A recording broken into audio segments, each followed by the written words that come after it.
Bonsoir à tous, bienvenue pour cette émission nommée Vivre l'art, donc une première émission dédiée à l'art qu'on souhaitait vous proposer, donc pour mettre en valeur des artistes en fait qui ont malheureusement de plus en plus de mal à s'exprimer étant donné le contexte, hein, comme on dit. Donc bonsoir à tous dans le chat, bienvenue à vous et je vais vous présenter tout d'abord le contenu de l'émission.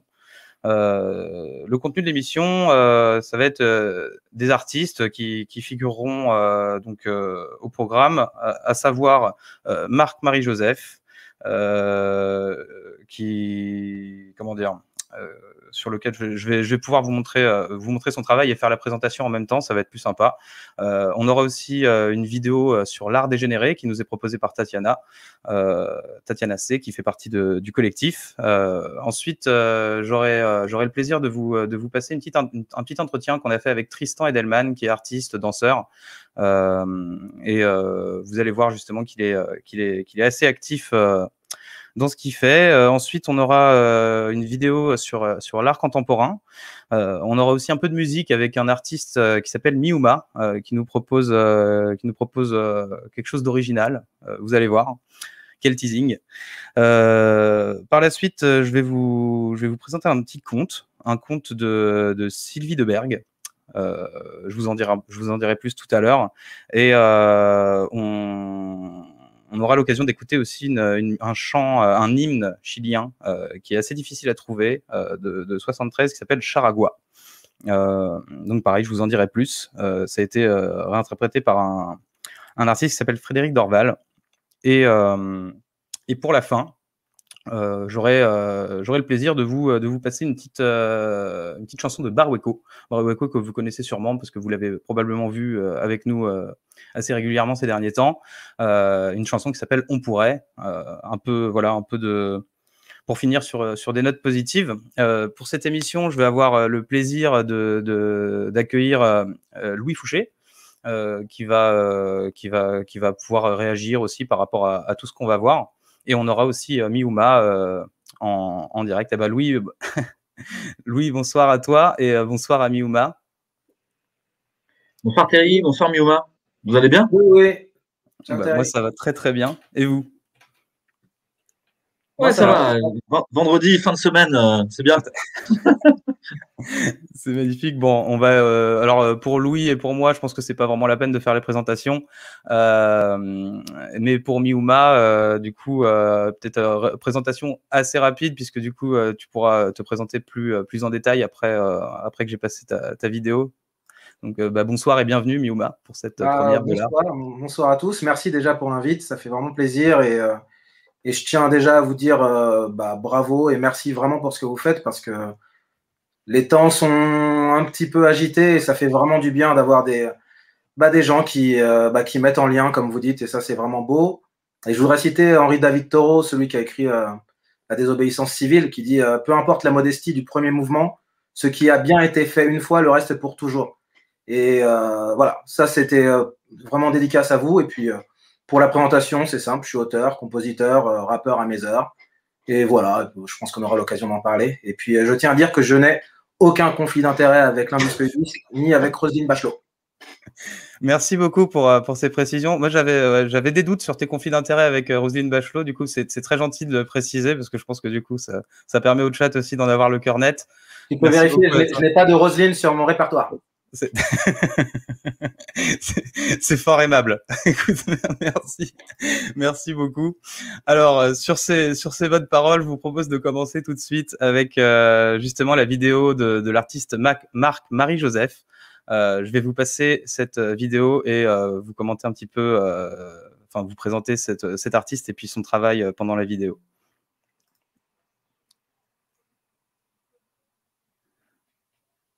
Alors...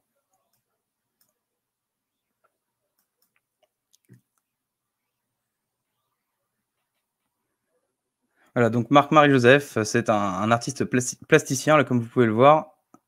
Hop, on a un petit problème avec Facebook. Diplômé de l'école supérieure d'art de la Martinique, il obtient le DNSEP en 1997. Marc-Marie Joseph développe l'installation pendant plusieurs années sur des problématiques de dérive, sur les liens de la Caraïbe, la clandestinité.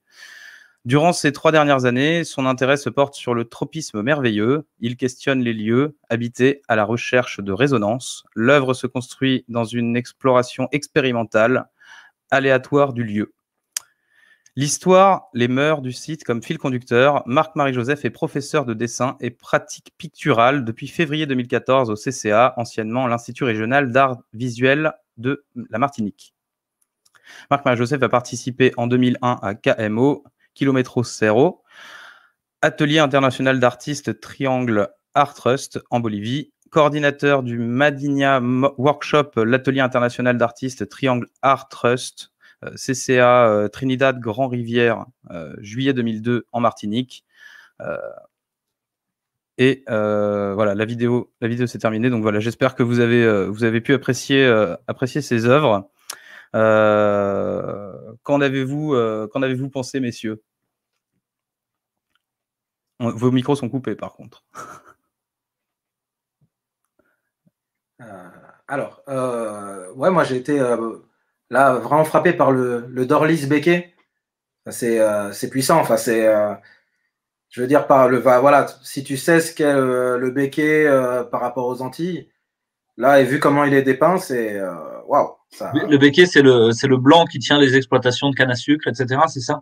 Exactement. Et qui esclavagise les esclaves, quoi, pour faire du pognon et du rhum, c'est ça? Un petit peu, ouais, propriétaire terrien. Voilà, après, j'ai des amis qui en parleraient beaucoup mieux que moi. Mais ouais, voilà, c'est quand même. Il est vu quand même pas mal comme un envahisseur dans les Antilles et comme un colon, clairement. Mais ouais, vu comment il est dépeint, je crois un peu voir de ce qu'il en pense. Ouais.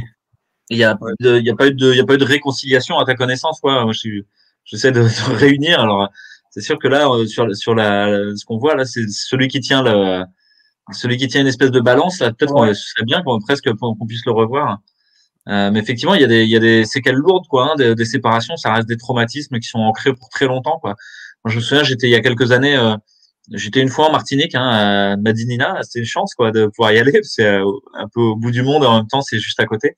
Puis étonnant d'avoir la France, quoi, un petit morceau de la France avec tout plein de blessures, quoi, et tout plein de gens qui sont venus d'un peu partout, quoi, d'Afrique, de France, de la Jamaïque, de partout, qui sont réunis là, quoi, dans une nature hyper florissante en même temps. Et puis on le voit dans les œuvres, il y a toujours ces espèces de grandes fleurs qui donnent un côté nature, et avec le bleu de la mer tout autour, on peut imaginer la mer des Caraïbes.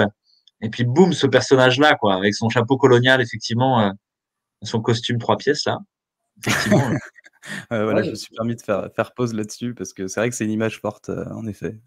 Ça me fait penser à un morceau d'une rappeuse qui s'appelle Kazay, qui est martiniquaise et qui a un morceau qui s'appelle Chez moi et qui parle un petit peu de la Martinique côté obscur, quoi. C'est en gros, pour la citer, c'est voilà, elle dit vous connaissez un petit peu David Martial, c'est bon pour le moral, mais voilà, il y a pas que ça. Et Madinina, c'est la carte postale, quoi. Il y a la carte postale, mais il y a la misère, il y a les souffrances, quoi. Ouais, voilà. Et puis voilà ce qui s'est passé avec tout le marché de la banane et plein de choses. Donc c'est clair que je pense que ça les a marqués. Et puis, mais je pense que rien n'est perdu. Moi, j'ai des amis qui viennent des Antilles. Là, j'ai une personne avec qui je travaille qui s'appelle Daniel, qui a passé 2 mois là-bas, qui est blanc. Et ça s'est très bien passé. Il y a quand même, je pense, de bonnes vibrations encore là-bas. Mais c'est vrai qu'il y a quand même ce passé et le fait que qu'ils se sentent aussi un peu en banlieue de la banlieue, quoi, en quelque sorte, quoi. Un peu délaissé, ouais. Mais c'est intéressant parce que finalement, cette histoire-là, tu vois qu'elle s'est pas vraiment arrêtée, quoi. C'est-à-dire que en Martinique, voilà, on abolit l'esclavage, on essaie de passer à autre chose, et d'autres colons arrivent dans toute la terre, quoi, et finalement asservissent les gens. Aujourd'hui, on a des gens là qui sont pendant que nous on est en train de discuter d'art, sont en train de livrer sur des vélos Uber Eats toute la soirée esclavagisés par Uber quelque part, parce qu'ils sont payés rien du tout. Il y a des pays où l'esclavage existe encore. Dans les prisons américaines, j'ai appris ça il y a pas très longtemps, mais quand tu es prisonnier aux États-Unis, bah, tu as le statut d'esclave en fait. On peut encore te payer $2 pour faire des travaux d'intérêt général. Ça, ça laisse un peu rêveur, quoi. Et finalement, là, tu vois, le Béquet, là, peut-être qu'on peut aller plus loin, quoi. Il porte la mort en lui, quoi. Espèce de, c'est pas il est juste la mort, hein. quelqu'un qui exploite, quoi. C'est quelqu'un qui amène la mort, quoi. Et C'est avec la cette mort en espèce de costard griffe de cravate, sorcière. quoi. Ouais, carrément. Avec le chapeau vraiment du colon Tintin au Congo, quoi. Ouais, c'est ça. On est là-dessus, ouais. Alors pour rester sur l'art, mais partir un petit peu sur l'art dégénéré, je vous propose une vidéo faite par Tatiana justement au sein du collectif, qui a une vraie âme d'artiste, et qui une vidéo qui va pouvoir vous permettre de voir un petit peu, c'est un petit peu aussi de l'histoire, et ça permet de savoir comment ça s'est passé dans les heures sombres de l'histoire par rapport à l'art dégénéré. Vous verrez, c'est assez intéressant, c'est très instructif. L'art héroïque ou notre liberté d'expression. Souvenez-vous de l'art dégénéré. En 1937, Joseph Goebbels, ministre de la propagande allemande, ainsi que l'ensemble des représentants nazis, avaient une vision de la société. Une minorité intelligente devait avoir le pouvoir, et la masse populaire devait être modelée.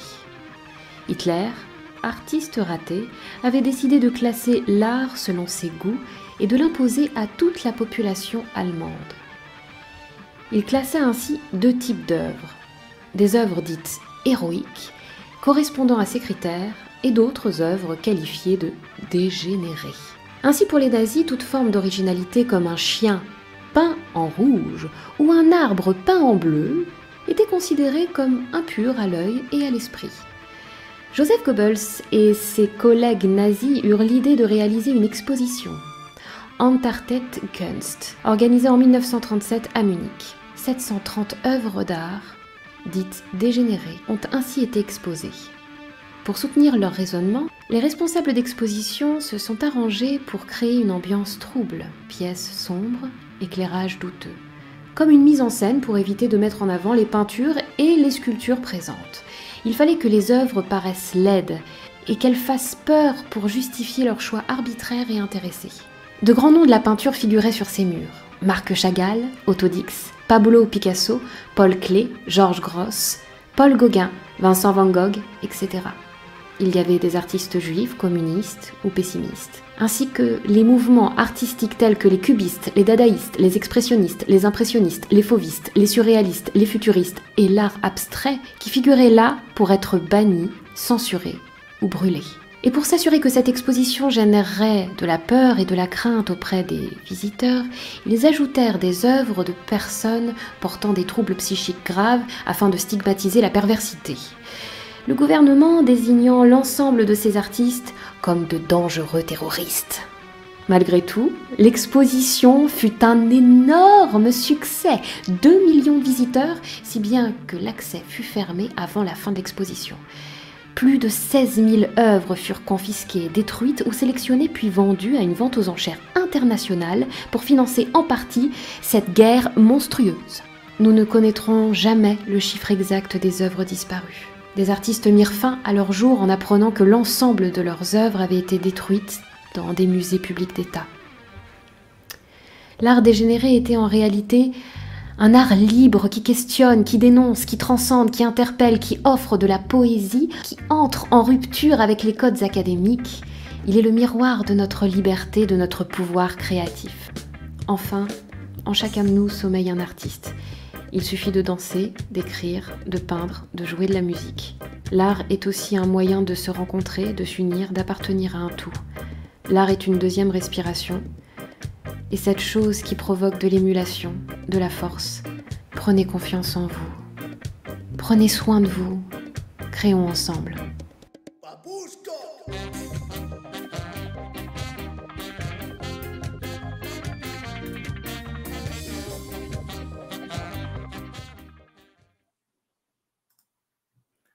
Ah, vous avez vu ça, c'est un gros travail, hein, qu'elle a fait. C'est vraiment très instructif. Et, je sais pas ce que vous en pensez, mais moi, ça m'aurait bien plu, moi, d'aller à cette exposition d'art dégénéré qu'il fallait pas voir là, avec avec que du beau monde, quoi. Il y avait des futuristes, des impressionnistes. Il manquait peut-être des complotistes. Ça aurait été...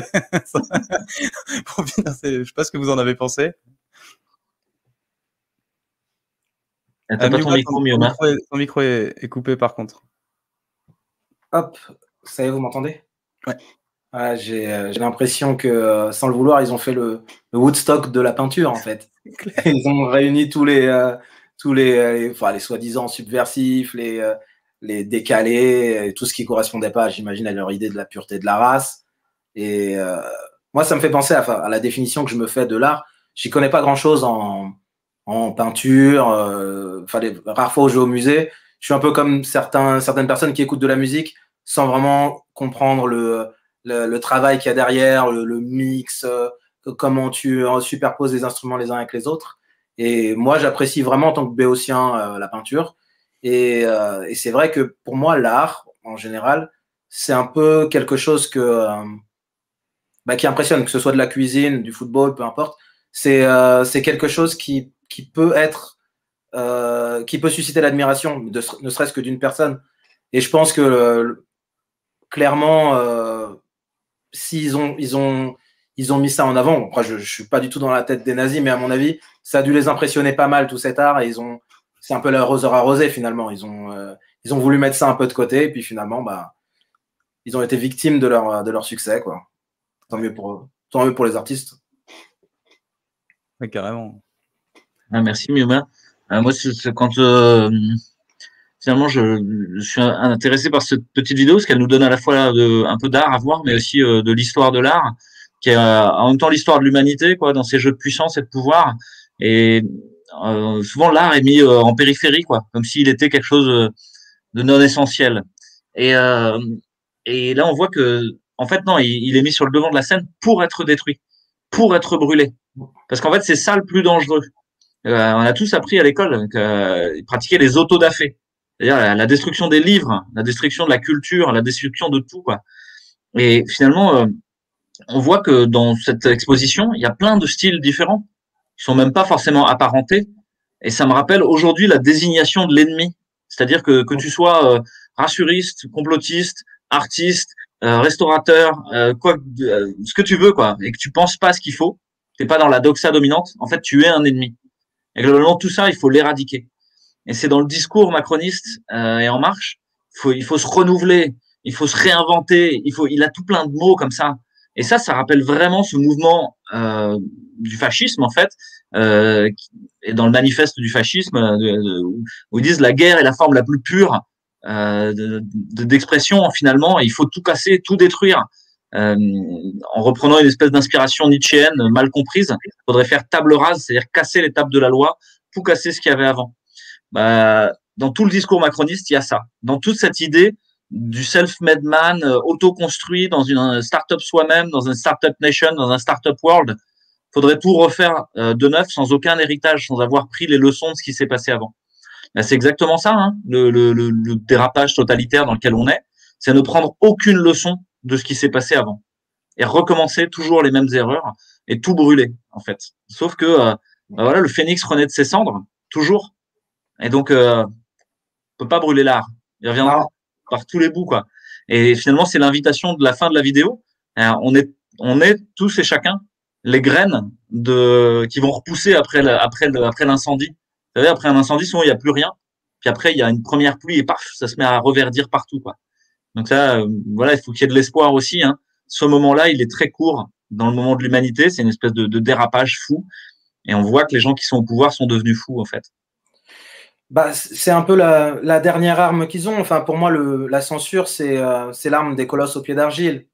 Dans le sens où ils ont clairement les pieds d'argile. Alors, ils sont colossaux dans le sens où ils ont les moyens avec eux. Ils ont la force avec eux, la force publique. Mais quand on voit ce qui se passe, moi, j'entre pas dans les débats de ce qui se passe avec l'armée qui a fait son manifeste un petit peu là pour critiquer. Mais peu importe ce qu'on en pense, on voit qu'ils se raidissent à la moindre critique Et aujourd'hui, quand on voit ce que l'art est censé apporter, c'est-à-dire, ça peut être de la subversion, ça peut être de la beauté, ça peut être un peu quelque chose de choquant. Quand je pense à, je sais pas, Kubrick qui a sorti Orange Mécanique, il y avait aussi une volonté de un peu choquer la bourgeoise. Mais quand on voit aujourd'hui cette extrême susceptibilité du pouvoir, oui, on n'est pas loin, comme tu dis, Louis, de ce côté tabula rasa, de la logique de l'homme nouveau, où c'est un peu après moi le déluge, quoi. Il y a moi, j'existe, je suis là, et ce qui est arrivé avant n'a aucun intérêt. Et d'ailleurs, je crois que même Macron l'a dit, hein, de déconstruire l'histoire française ou quelque chose comme ça, à vérifier, mais ouais, déconstruire quand il pense, c'est détruire, quoi. Quand même. C'est pas autre chose. C'est un mot bizarre pour détruire. Et il y a le Jugendstil qui apparaît à ce moment-là. Et le Jugendstil, c'est ces espèces de figures un peu héroïques de jeunes, toujours plein d'une espèce de fureur hyper violente et qui sont très lisses en fait, où tout est lisse, il n'y a pas d'aspérité, il n'y a pas de difformité, quoi. Il faut que les formes soient poncées le plus possible. Et c'est dans ces moments-là qu'apparaît ce type d'art-là qui ressemble plus à rien. Il n'y a plus vraiment de visage. Quand tu vois ces statues-là, elles ont plus de visage, c'est juste une espèce voilà, des traits, et c'est comme des visages masqués, quoi. Donc je crois qu'on est un peu là, quoi. Justement, par rapport à ces thématiques-là, là, on est vraiment sur la thématique de la censure. Quand je vous entends, j'entends beaucoup. Ouais, c'est vrai que au niveau du parti au pouvoir en ce moment, il y a beaucoup eu cette espèce d'aller simple vers la disruption. On vous a beaucoup parlé de disruption. Il faut disrupter. Disrupter, quand vous regardez ce que ça veut dire casser les codes, tout détruire en fait. Donc voilà, c'est important, je pense, de ne pas oublier ses racines et de ne pas oublier l'art, parce que l'art, c'est, contrairement à ce que certains peuvent dire, c'est essentiel, c'est extrêmement essentiel. Et dans cette période, c'est d'autant plus important.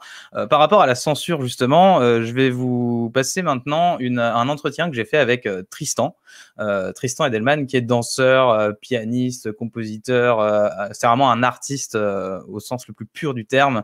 Du coup, par rapport à son travail, vous allez pouvoir le découvrir et puis avoir un petit peu son avis sur justement la censure actuelle, puisque cette émission est dédiée à l'art et aussi à la censure, qui malheureusement impacte énormément ce domaine.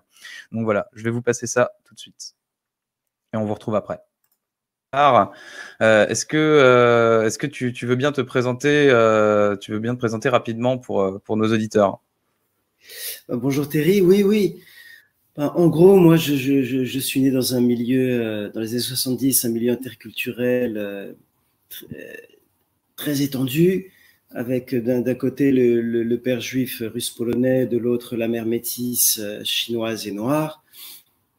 Donc à Paris, vraiment au milieu de Paris, parti communiste, accueil des réfugiés politiques, époque des grands intellectuels qui traversaient la maison tout le temps, avec en même temps beaucoup de guitare. Voilà. Puis ensuite, j'ai fait les grandes institutions, Henri IV, le Conservatoire national de Boulogne, Université à la Sorbonne de philosophie. J'ai enchaîné avec les majors, Warner Chappell et tout ça. Pour moi, ça a plus été un moment difficile qui m'a fait comprendre que je voulais pas rester là-dedans. Et puis après, je trouve mon chemin autour du corps, avec les arts martiaux, la danse, la musique, beaucoup, 20 ans de voyage, des initiations, et puis l'énergétique, avec tout ce qui est médecine chinoise, ayurveda, magnétisme, voilà. Et puis j'ai écrit la mystique qui résume tout ça. Très bien, écoutez, c'est un parcours très éclectique, hein. un parcours atypique pour le coup. Alors, est-ce que tu pourrais nous donner ton avis sur la censure de façon générale en ce moment? Écoute, aujourd'hui, on voit la censure, les mécanismes de la censure de manière beaucoup plus claire qu'avant. Par exemple, il y a une chose qui est hyper importante dans la censure d'aujourd'hui en démocratie, c'est la visibilité-invisibilité. Voilà. Donc, la censure directe, on va l'éviter pour éviter le scandale. Donc, la grande nouveauté de la censure d'aujourd'hui, c'est de rendre invisible la censure. Voilà. Il ne faut pas que les gens sachent qu'il y a de la censure. C'est la force, la loi du silence. Tu le vois sur YouTube. Qui sait vraiment qu'on est censuré à part nous, etc. Les grands médias, si tu as des grandes manifs partout, où l'art ou des œuvres artistiques alternatives, elles n'existent pas. Voilà. Donc ça, le terme, la visibilité, c'est très important. Après, la censure pour l'art, on le trouve dans la survie, évidemment. C'est-à-dire qu'en tant qu'artiste, on est dans une telle position de survie qu'on accepte tout et n'importe quoi. Et pas seulement l'argent, mais aussi le fait de jouer, le fait d'aller en public. Pour nous, c'est très important. Et donc, le drame du libéralisme d'aujourd'hui, c'est de nous prendre à la fois à la gorge, aux tripes, mais aussi dans la reconnaissance. Et ça fait partie de la censure. Du coup, on accepte tout et n'importe quoi et on va suivre on va suivre leur loi, si je puis dire. Et puis aujourd'hui, il y a une chose extrêmement particulière, c'est la perversité de la censure. Alors, moi, j'étais avec mon frère à Paris, je l'ai suivi un peu pour les théâtres occupés, les occupations de théâtre. Il faut savoir qu'il y a plus de 100 théâtres investis. Mais il a fait une interview à l'Odéon, donc la semaine dernière.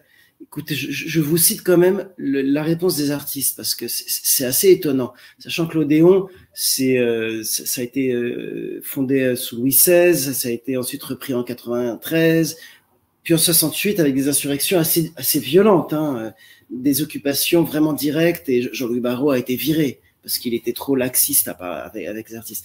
Écoute, je vous cite une des comédiennes de la CGT, je cite, hein, alors je l'ai là. La ministre dit que nous sommes des gens dangereux, alors qu'ici, tout est organisé, hiérarchisé, entrée et sortie surveillée. Tout est chronométré. Personne ne peut nous dire que nous avons failli aux mesures sanitaires. On sait que ça marche. On est prêt à jouer le jeu. Ben voilà, c'est-à-dire, on est aujourd'hui dans une perversité, c'est-à-dire, on veut contester, mais en jouant le jeu. Voilà, c'est compliqué. Ou bien, on va dire, là, c'est un autre comédien. Je pense que la poésie peut faire bouger les ministres. J'ai jamais vu la poésie faire bouger les ministres. Oui, en effet, c'est quelque chose d'intéressant dont tu nous fais part ici, à savoir cette perversité, cette faculté qu'ont les gens à manifester leur insoumission tout en étant soumis. Hein. On est vraiment dans quelque chose d'assez révélateur d'une société un peu malade, peut-être. Par rapport, tu parlais d'art et tu parlais d'expression de l'art, etc. Quelle est ton expérience, toi, par exemple, avec les Gilets jaunes et notamment, je sais que tu as participé à certains flash mobs. Qu'est-ce que tu pourrais nous en dire? Alors, Gilets jaunes, ça a été une claque dans ma gueule, hein. En tant qu'artiste, aussi, en tant qu'humain et en tant qu'artiste, parce que quand je suis arrivé chez les Gilets jaunes, par survie, donc j'ai tout de suite compris ce que c'était que les Gilets jaunes, et puis avec mon héritage, c'était facile à comprendre. Je suis arrivé, ils m'ont dit, mais t'es un artiste, à quoi ça sert? Ça sert à rien. Donc, et en fait, j'ai pris ça comme, pas une insulte ni rien, mais un retour sur moi. Mais en fait, à quoi ça sert? Et puis, au fur et à mesure, ça a complètement changé. C'est-à-dire qu'avec les Gilets jaunes, on s'est aperçu que l'art était intéressant. On a repris nos racines quand il est engagé. Et il permet la communication. Donc, on a fait des chansons, on a fait des danses, des flash mobs. Donc là, on servait le message, à passer le message. Et puis après, ça a aussi aidé à faire les liens entre nous. Les liens entre nous, mais aussi les liens avec l'extérieur. Je donne des exemples. Les flash mobs sur l'autoroute, sur le Vieux-Port, enfin partout. Les gens, ils sont pas contents parce qu'on bloque leur déplacement, hein, c'est violent. Et puis quand on se met à danser et à chanter, etc., hop, ça met une communication. Donc ça a été aussi hyper très positif. L'autre chose qui a été positive aussi, c'est que avec les Gilets jaunes, on a inventé plein de choses pour sortir des manifestations classiques. Donc il y a une imagination en marche. Ça a donné on a eu tellement de choses que c'est pas le lieu d'en parler, mais ça a beaucoup aidé. Et la dernière chose, c'est que ça a permis de faire la fête, de se reposer et de faire la fête. Donc on a commencé l'art est inutile par l'art est indispensable. On a fini avec l'art est indispensable. Et pour moi, ça a été génial parce que j'ai retrouvé le fond de l'art et pas aller dans le tas de subventionnés. Bah voilà, tu as vu, voilà ce que ça devient. Très bien. Bah, écoute, petite dernière question par rapport à ton expérience avec l'art traditionnel et l'art contemporain. Que peux-tu en dire? Est-ce que pour toi il y a est-ce que pour toi il y a une question à se poser par rapport à qu'est-ce que c'est que l'art traditionnel, qu'est-ce que c'est que l'art contemporain, et par rapport à à la façon dont sont traités les artistes et la façon dont on essaie de toujours les mettre un peu dans des cases. Quelle est ton expérience par rapport à ça et qu'est-ce que tu peux nous en dire? Ouais, là tu ouvres un dossier énorme, hein.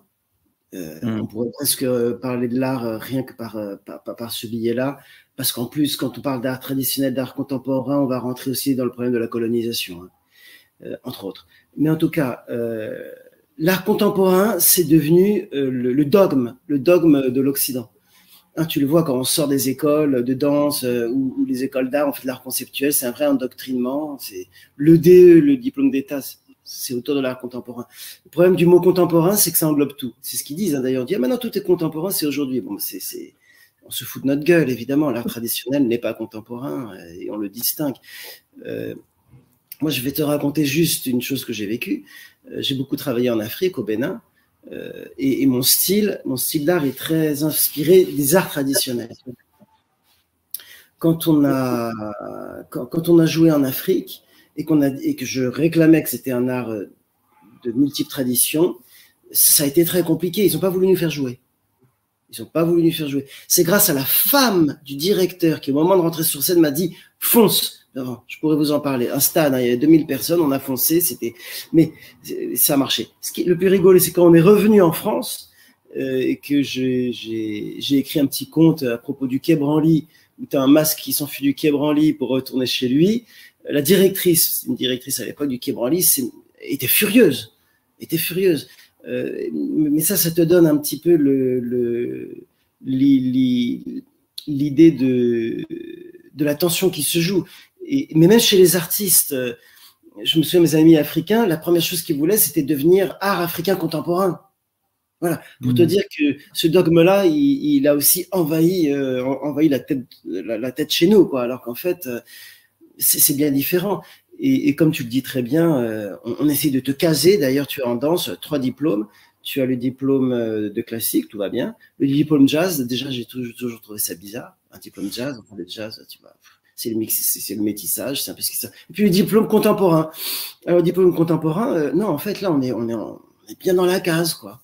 Donc, c'est la liberté dans la case. Voilà ce que c'est que l'art contemporain.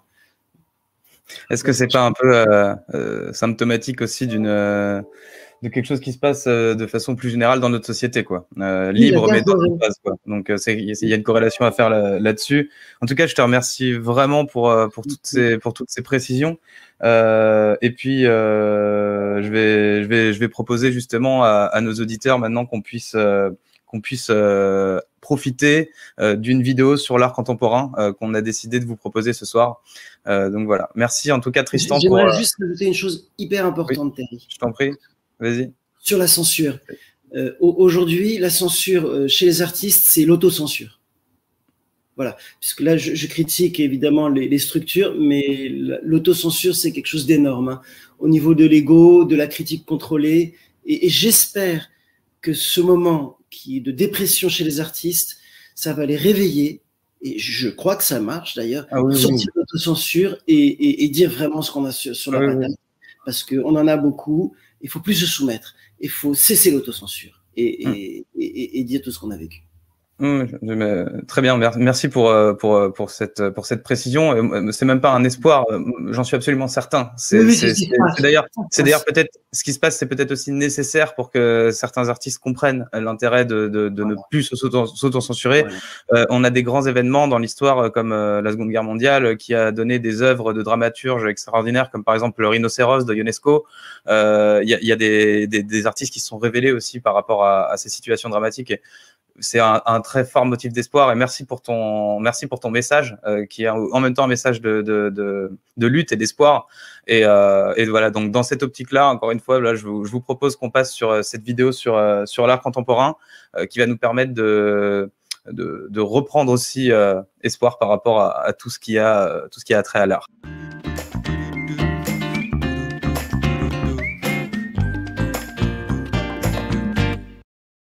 La scène artistique aujourd'hui, et depuis plusieurs années, tend de nouveau à effacer et rendre invisible un art qui ne correspond pas aux critères officiels. Nous pouvons trouver dans des musées, des grandes foires internationales, sur des grandes places, des éléments qui rendent parfois perplexes, tandis que d'autres types d'art sont totalement absents. Parmi des milliers d'œuvres, prenons 3 exemples. Une installation de l'artiste américain Paul McCarthy, Complex Sheet, qui représente un gigantesque amas de crottes de chiens gonflables. L'œuvre a été exposée au Zentrum Paul Klee à Berne. Les tulipes de Jeff Koons, exposées dans le jardin du Petit Palais à Paris, dans l'Obs, le philosophe Yves Michaud parle même d'une sculpture à caractère pornographique avec 11 anus sur tige, achetée à 3,5 millions d'euros par la ville de Paris. Et pour finir, une banane accrochée sur un mur d'exposition vendue 120 000 $, puis mangée sur place. Ajoutons à cela la crise sanitaire. La censure bat son plein. Des espaces culturels, des musées, des salles de concert, de théâtre et autres lieux d'expression sont fermés. Les performances en extérieur sont limitées, interdisant de nombreux artistes d'exprimer leur art. Pour comprendre l'art, il doit se voir, s'écouter, se ressentir en direct, sans écran. Cette proximité est également nécessaire, voire vitale pour certains artistes. C'est le partage vivant de l'art qui les anime. Aujourd'hui, on peut prendre le métro, télétravailler, faire ses courses au supermarché, mais on ne peut pas se cultiver. Heureusement, il existe des artistes fabuleux, ceux que vous aimez, que vous écoutez, que vous regardez, connus ou méconnus, peu importe, tandis qu'ils vous touchent. Ce sont ceux qui donnent leur avis, qui ne mâchent pas leurs mots, ceux qui vous font voyager, des artistes qui s'expriment vraiment et qui nous envoient des messages. Ils sont de plus en plus nombreux, ils font avancer notre cheminement vers un nouveau monde. Toute l'équipe de Réinfo Covid invite ces artistes à entrer dans la danse, à créer des manifestations en groupe, à réaliser des installations, des performances, des flash mobs, des scénettes de théâtre et de poursuivre ce mouvement qui est en train de grossir. Votre imagination est votre plus belle arme.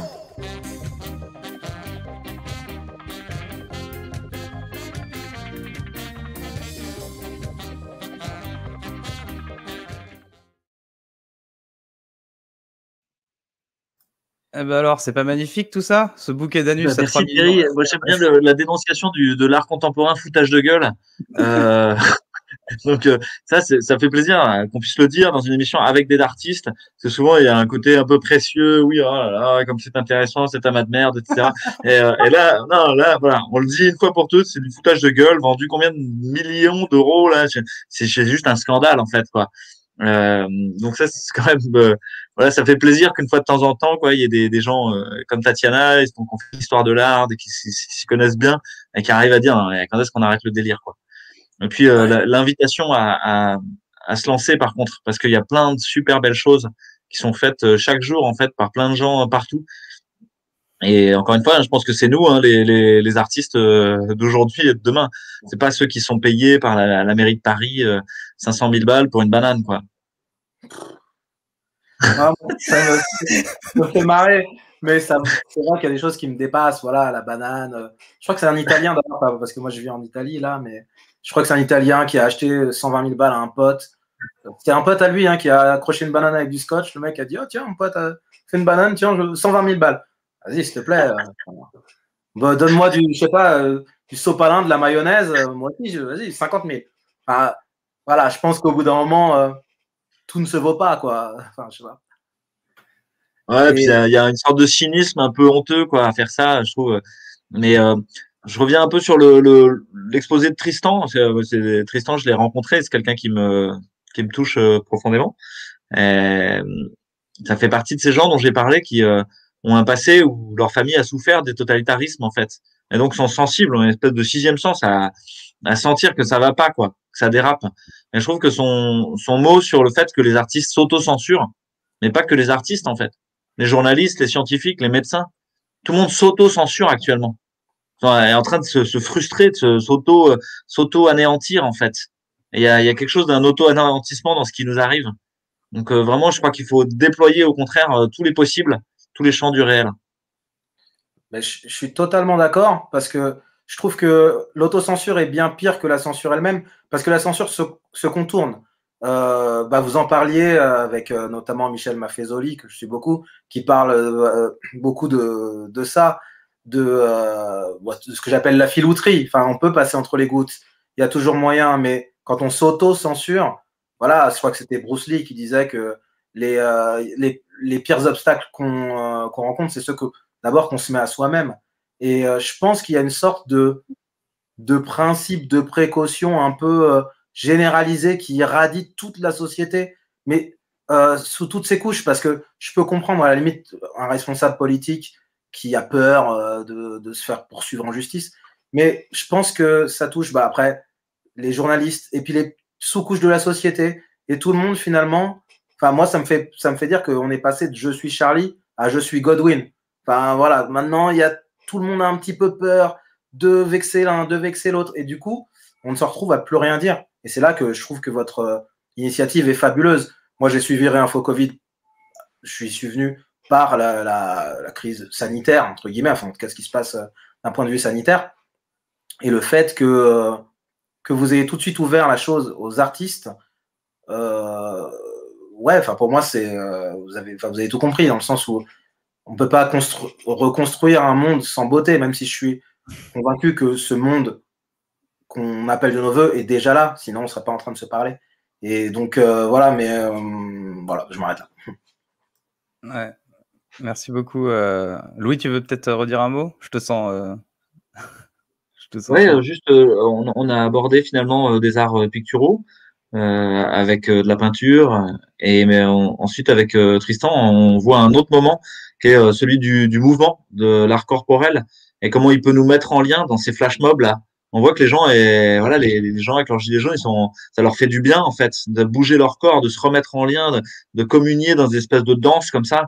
Et moi, ça me rappelle vachement. Il le dit à un moment, Tristan, il parle du Bénin et de l'art tribal, et de ces danses en fait, tous ensemble quoi. Il y a plus vraiment de balles de village là. On a tout. Ouais, qu'est-ce que c'est quoi? On nous met dans des salles noirâtres avec des miroirs pour se regarder comme des vieilles putes en train de danser devant un miroir, qui s'auto-contemplent et s'auto-satisfait en regardant si sa mèche est bien mise.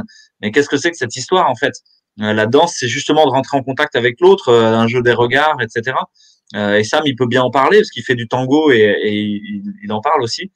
Donc, je crois que c'est très important. Et finalement, là, je voudrais juste faire un petit clin d'œil. Il y a plein de liens entre plein de choses. Il y a des médecins qui ont dit, et si on bougeait, quoi? Et c'est la proposition du sport sur ordonnance le dimanche matin. Donc allez-y, quoi, faites-le, parce que c'est presque une danse tribale ensemble, quoi.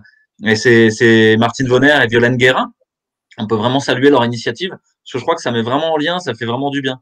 Et puis ensuite, on voit qu'il y a un truchement après direct vers l'art avec HK, et on veut danser encore et tout ça, qui résonne dans toutes les villes en France aujourd'hui et même dans plein d'autres pays dont il a donné les droits librement.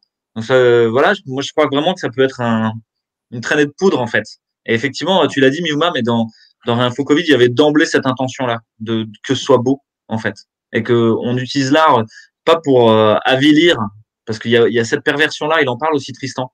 Une espèce de perversion consiste à avilir, à mettre dans des cases et à chercher le côté le plus sombre et le plus noir de l'humanité. Moi, je suis très sensible à l'art qui essaye de nous élever en fait, de nous sortir de cette condition-là. Ouais, et puis il y a cette contestation aussi, je trouve, cette contestation avec sans contester vraiment quoi. Comme il disait Tristan, les occupants de l'opéra qui disaient non mais on a mis tout en œuvre pour éviter machin, tout est parfait, on a respecté le protocole sanitaire, etc. Mais en fait tu contestes pas quoi du coup, tu vois. Donc pour contester, faut contester en fait. C'est comme voilà, je vous dirai jamais d'aller manifester sans masque. Évidemment, on n'a pas le droit, mais je vous le dis quand même. En gros, voilà. Donc, en gros, je sais pas, on peut pas manifester. Enfin, c'est pas possible, je trouve. Et quand vous parliez de censure et d'autocensure, c'est très différent. La censure, ça se voit. On peut dire ah, on a censuré cet artiste, j'ai été censuré. Mais quand on s'auto-censure, ça se voit pas. Et c'est là que c'est pervers et que c'est horrible en fait, parce que du coup, c'est la pire des censures, l'autocensure. C'est pour ça qu'aujourd'hui, il y a pas de enfin, si, il y a de la censure. J'allais dire, il n'y a pas de censure. On en est victime, notamment avec YouTube, qui a néanmoins reçu le prix de la liberté d'expression. La PDG de YouTube a vraiment reçu, de la part d'une chaîne financée par YouTube, le prix de la liberté d'expression. On est au summum de la perversion, quoi. On est en plein dans le fait de dire exactement l'inverse de ce qui est, quoi. C'est magnifique, c'est magnifique, j'ai pas d'autres mots. Alors, si vous voulez bien, je vous propose qu'on avance un petit peu. J'ai un artiste que j'aimerais bien vous présenter, il s'appelle Miouma. et Miouma, voilà, donc c'est un peu un artiste entre Gainsbourg, Bashung, Renaud, qui a décidé de ne pas choisir. Cœur de rappeur, âme de poète, multi-instrumentiste, autodidacte, Miyuma traverse les styles comme le voyageur les pays. Avec goût et intérêt, jamais en touriste, adepte de la prise de risque artistique, il joue avec les influences et côtoie aisément le rock autant que le rap. De nature expérimentale, sa musique sert surtout ses mots, souvent poétiques, acerbes et critiques, toujours percutants. Miyuma a des messages et il compte bien les faire passer. Je vous propose de regarder une de ses œuvres et puis d'en discuter juste après.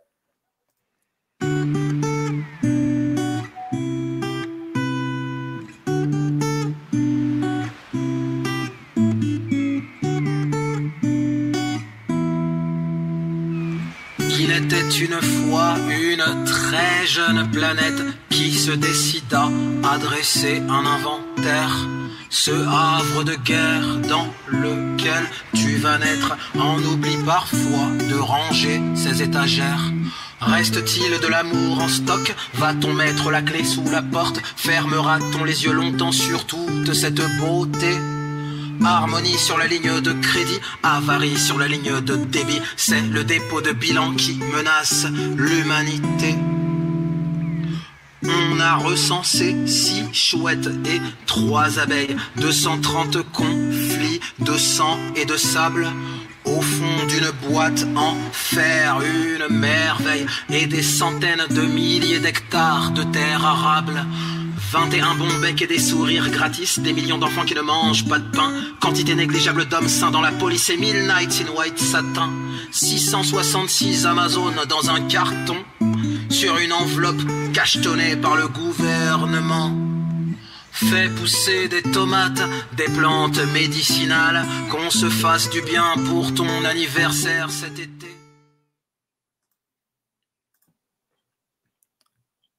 Alors, ouais, messieurs, je vous laisse réagir. Je sais pas ce que vous en avez pensé.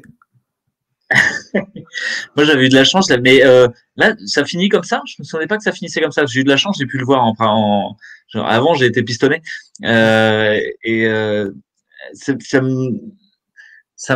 espèce d'ostinato là qui revient, ça me rappelle quelque chose. Je l'ai sur le bout de la langue, en fait, comme si c'était un truc qui venait de très loin, que j'avais déjà dans la tête. Et je sais pas si c'est vrai ou pas. C'est-à-dire que, est-ce que vraiment, j'ai déjà entendu quelque chose qui se rapproche, et puis cette espèce de litanie là, un peu lente, ça me rappelle vraiment quelque chose.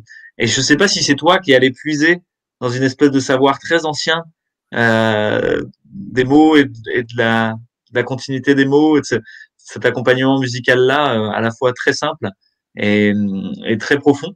Donc voilà, je suis touché par ça, parce que je sais pas s'il faut que je cherche vraiment ou si en fait c'est inscrit au fond de moi et qu'en fait ça vient rappeler des choses très très profondes. Voilà. Bah, merci déjà, ça fait plaisir vraiment. Et cette chanson, c'est une des rares que j'ai pas composée. C'est Diffré, c'est mon comparse qu'on voit aussi à la vidéo, qui est le batteur d'un groupe qui s'appelle Burning Instant Karma. Excusez mon accent. Et mais bon, il joue aussi de la guitare. Et puis pendant le confinement de l'année dernière, il m'a proposé voilà, ce petit riff de guitare. Il me l'a envoyé. Moi, j'étais à Lyon à l'époque et j'avais ma fiancée qui était enceinte. Et du coup, il me dit, voilà, j'ai ce petit riff de guitare, qu'est-ce que tu en penses? Tu penses que tu pourrais poser quelque chose dessus? Et là, on était au mois d'avril, donc ça faisait déjà un mois qu'il y avait le confinement. Moi, j'étais encore dans ma période très naïve, dans le sens où, ouais, c'est grave, pandémie totale, on est bien enfermé et tout. Et voilà, l'idée de la chanson m'est venue assez naturellement par rapport à la situation où je commençais à me poser des questions, où je sentais quand même un certain raidissement, où au fond de moi, je commençais à me dire, putain, les mecs, ils vont pas lâcher l'affaire, en fait. Ça va pas être, allez, c'est open bar, merci, au revoir.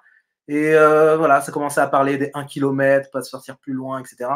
Donc, je commençais à trouver le truc un peu bizarre et j'étais vraiment dans une atmosphère d'amour parce que, voilà, bah, avec la fiancée enceinte, il faisait beau, on était dans notre cocon, on était bien. Et donc, voilà, les paroles me sont venues assez naturellement. Et ça me touche que ça vous touche, en tout cas, parce que c'est vrai que c'est très beau ce qu'il a fait, Fred, là, pour le coup.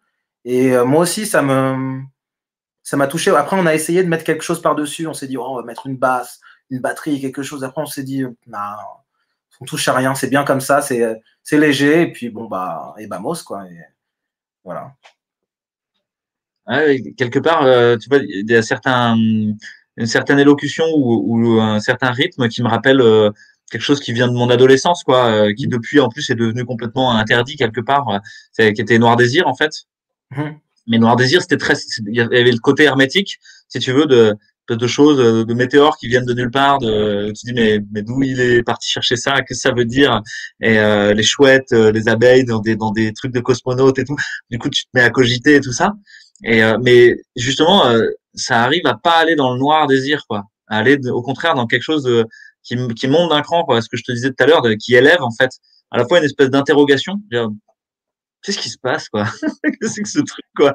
Et comme un cosmonaute qui regarderait tout autour, quoi. Il dit, waouh, et mais qui dans sa combi, quoi. Donc pas mal, quoi. Ouais, c'est cool. C'est intéressant d'avoir le contexte aussi de la grossesse en même temps, ouais. Ouais, c'était un moment particulier et ça s'est fait comme ça. Et puis, tu parles de Noir Désir. Moi, voilà, je sais qu'on a peut-être plus le droit, mais moi aussi, je suis fan, j'ai tous les albums. Et c'est vrai que là, ce que tu dis par rapport au fait de la personne qui a du recul un peu sur elle-même, ça me fait penser à un morceau qui s'appelle La chanson de la main, qui est dans Du ciment sous les plaines. Et c'est pareil, où il voit ses doigts bouger sur le comptoir du bar. C'est une chanson un petit peu d'alcoolo, quoi, mais elle est assez rigolote aussi. Et il y a ce côté un peu surréaliste que j'aime bien et que j'adore, notamment dans un auteur comme Bashung, qui là, lui, t'envoie. Enfin, Kanta aussi sait le faire, mais Bashung, pour moi, là, on est avec Higelin, on est vraiment dans les mecs, voilà, tu te poses. Pour moi, c'est comme regarder un film, en fait. Je me pose avec le casque ou je mets le disque et puis c'est parti à perte de vue, etc. Enfin, j'adore. En tout cas, j'essaye à mon échelle, bien sûr, d'envoyer aussi un peu d'envoyer des images le plus possible. Et c'est ce que je fais aussi avec les musiciens avec qui je travaille, d'essayer plutôt que de parler en langage vraiment technique, etc., de ramener les partitions. Voilà, je leur parle d'un film, je leur parle d'un compositeur, etc. Et j'aime beaucoup laisser le musicien interpréter ce que j'amène comme composition, et lui dire, voilà, maintenant, tu fais ce que tu veux avec ça. Que tu sois batteur, guitariste, et puis après, on va s'arranger, et puis ça va forcément le faire. Donc voilà. Merci beaucoup pour ces précisions. C'est vrai que c'est génial d'avoir la chanson et en même temps l'artiste qu'on peut aussi découvrir en même temps. Je trouve ce principe assez fabuleux. Et t'as choisi des artistes que t'aimais bien, sinon ce serait dur, quoi. Après, ouais, c'est sûr que mais c'est pas moi qui ai choisi, hein, pour le coup, hein, mais moi j'ai découvert au final quand j'ai préparé l'émission, et puis du coup c'est Tatiana qui avait eu un coup de cœur sur ça, mais moi j'apprécie. Ouais, c'est comme dirait Marie, là c'est très doux. J'aime bien, c'est poétique, c'est doux. Juste un tout petit disclaimer par rapport à un moment donné, à la chanson, quand tu dis dans la police très peu son sein, je sais plus comment tu dis ça. Quantité négligeable d'hommes sains dans la police. Ouais. Après, en gros, juste par rapport à ça, tout simplement un petit disclaimer dans le sens où, bon, déjà, c'est de la musique, c'est de l'art, et voilà, ça reste de la poésie, et c'est pas forcément une valeur qu'on véhicule, dans le sens où, voilà, on essaye plutôt autocensure. On essaye plutôt d'unir. Moi, c'est sincère, ce que je dis vraiment. Moi, j'essaie plutôt d'unir, et je pense que c'est aussi une des valeurs qu'on porte dans le collectif, à savoir de pas diviser, de pas cliver. Évidemment, il y a des salopards partout, mais c'est loin d'être la majorité. Enfin, je l'espère en tout cas. Sinon, ça serait triste. Non, mais je te rejoins là-dessus. Et puis, en effet, de toute façon, comme disent certains manifestants, la police avec nous. Donc voilà, on sait ce qui peut se passer. Et puis moi, je veux rejoindre quelqu'un comme Juan Branco qui parle, au lieu de violence policière, de violence politique. Je suis assez d'accord avec lui sur ce point-là, où les policiers sont, pour moi, instrumentalisés.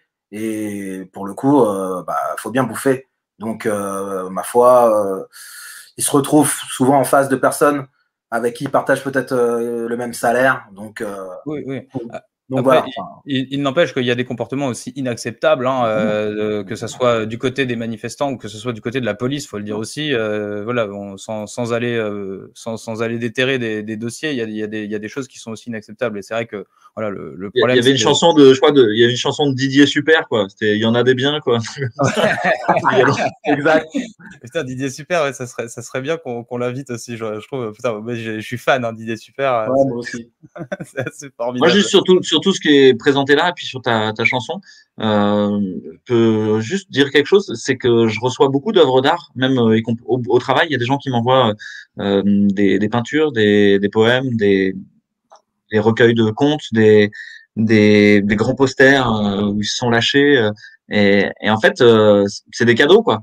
C'est des cadeaux. Et ouais, ta chanson, c'est un peu comme un cadeau, quoi. Et ça, j'aime bien ce côté-là aussi.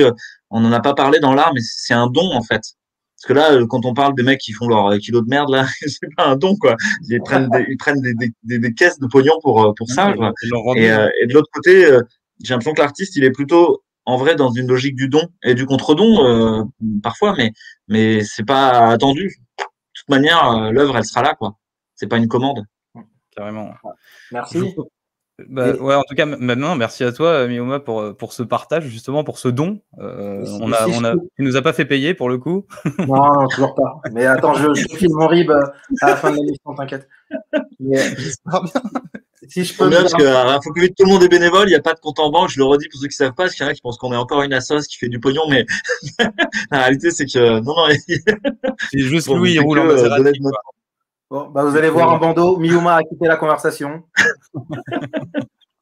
Non, mais je me suis, si je pouvais me permettre une minute, je me suis fendu d'un poème dans la journée. Et je voulais, voilà, c'est un truc pas très long. Je voulais juste vous le réciter si ça. Vas-y, je t'en prie. Après, on passera. Après, je vous passerai un conte. On sera dans la poésie toujours. Donc, vas-y, continue. Vas-y, je t'en prie. Ok, ça marche. Hop, j'essaie de pas faire trop de bruit. Je reviens à peine du futur et j'y ai pas vu que l'avenir. J'ai vu le passé en peinture et des gens bien en devenir. J'ai vu l'amour se conjuguer au présent de l'inconditionnel. J'ai vu que t'étais toujours belle et pour ça, pas besoin de Becherel dans le futur. Mes gosses prendront le droit de sortir et de respirer au grand air. Ils n'auront pas à choisir entre LBD et PCR. Ils ne seront pas anonymes, resteront sourds aux injonctions et à la subordination, aux sociétés acronymes et à présent. À ciel ouvert, on complote, réunis sous la belle étoile. On réinforme, on tisse une toile, on cultive, on fait des compotes. L'humanité, mes amis, est devant un dilemme orwellien. C'est soit Common Decency ou Big Brother dans ton jardin. Et à présent, réjouissons-nous, voilà l'été, c'est déjà le futur. On est tous frères. De notre belle unité, c'est le futur qu'on a voulu. Si aujourd'hui on s'est planté, pas grave. On sera récolté en hiver. Être heureux dans cette société, je crois bien que c'est révolu. Sionnaire.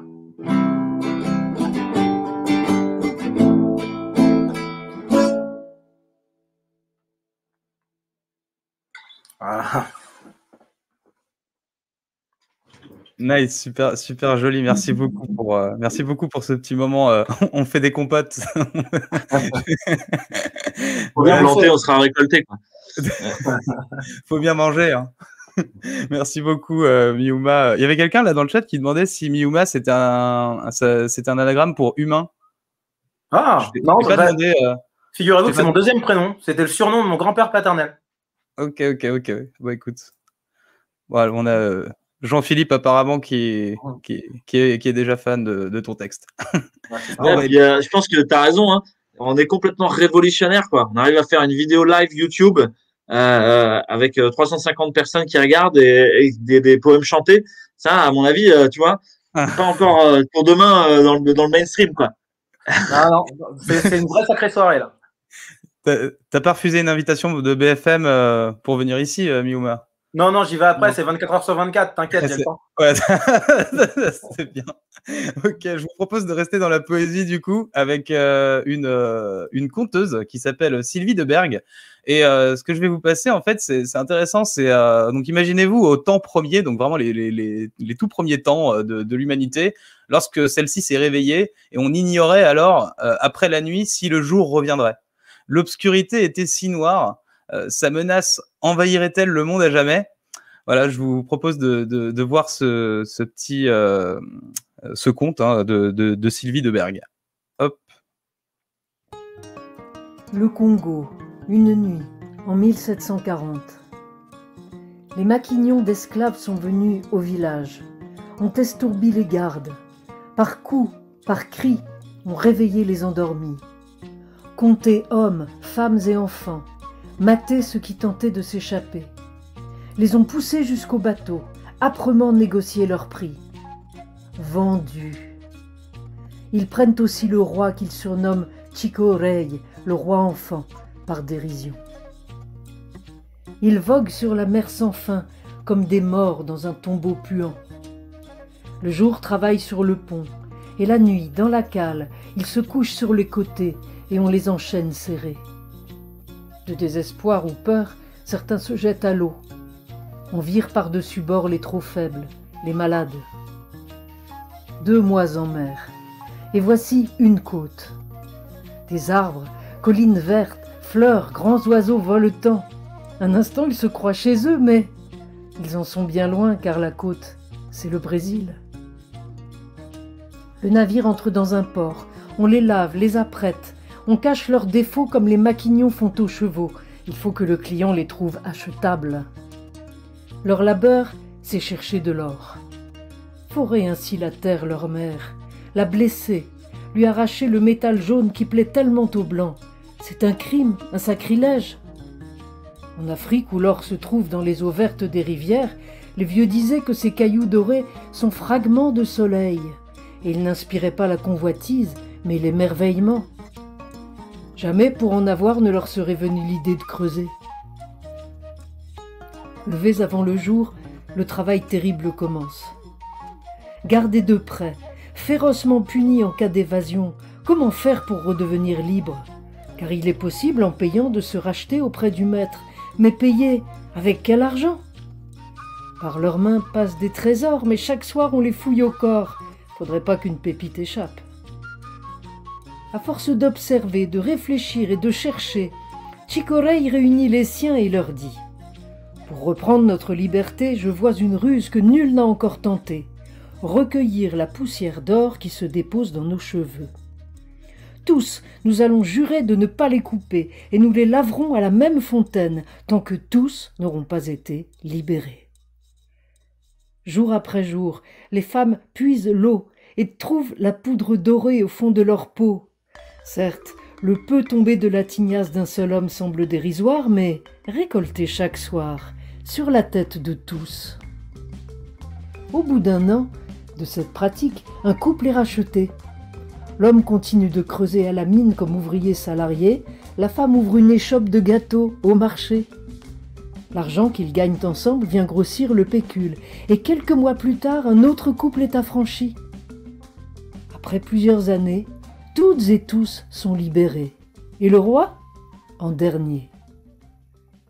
Plus tard, quand le roi Chico Rey racontait leur histoire, toujours il ajoutait: aussi lourde que soit la contrainte, il n'en est aucune qui ne puisse, tôt ou tard, par ruse et patience, être éliminé.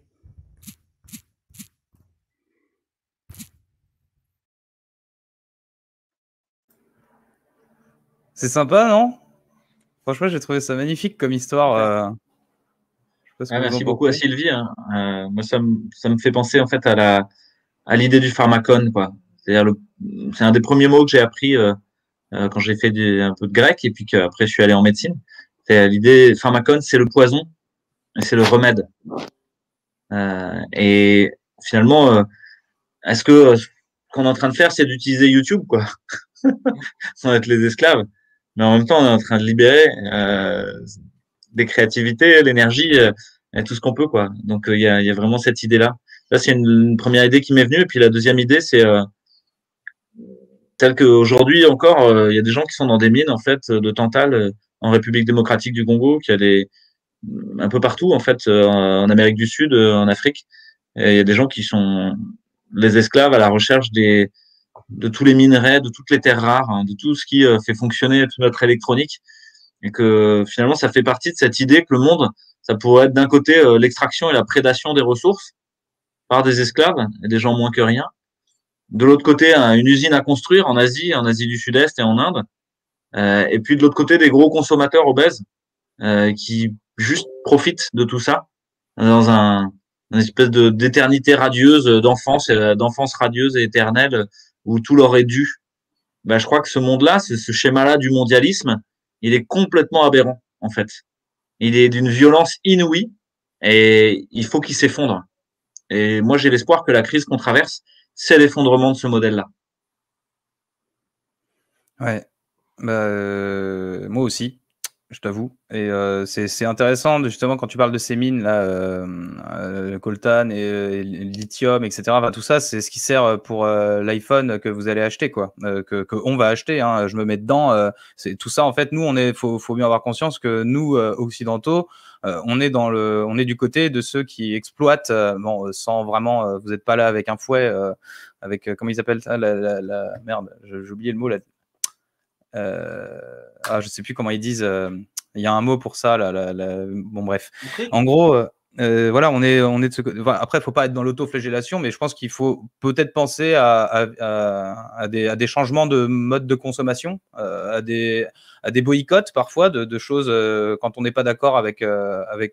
Si vous n'êtes pas d'accord avec l'exploitation des enfants, peut-être qu'il faut revoir un petit peu la façon dont on consomme, quoi. Et je suis le premier à revoir ça aussi de mon côté, quoi. Je sais pas ce que vous en dites, mais